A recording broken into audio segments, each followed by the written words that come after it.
Throughout history, the Coptic Church has endured division and persecution. In 451 AD, the Copts were divided from other Christians by the Council of Chalcedon. The council declared that Christ is one person who shares two distinct natures. This belief was adopted by Eastern Orthodox, Roman Catholic, and Protestant churches. The Copts believed that Christ is one nature from two natures, not in two natures.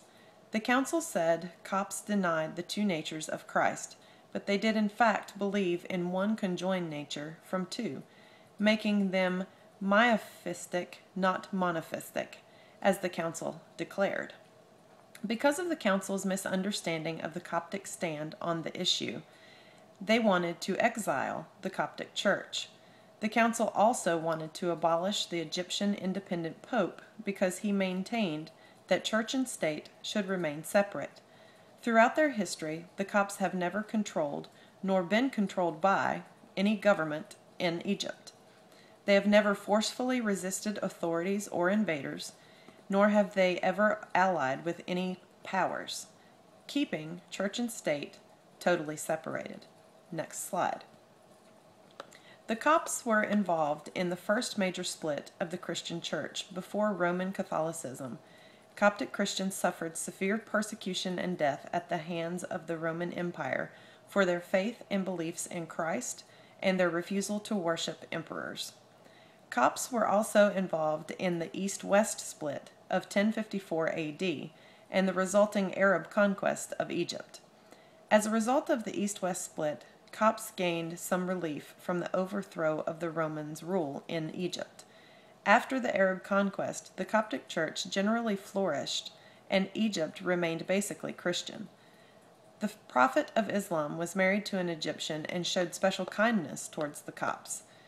They were allowed to freely practice their religion and were majorly autonomous.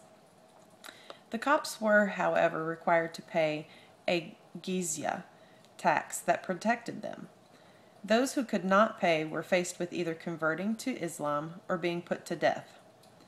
There were also specific disabilities suffered during this time, such as restrictions on repairing old churches or building new ones, restrictions on testifying in court, restrictions on public behavior, adoption, inheritance, public religious activities, as well as dress codes.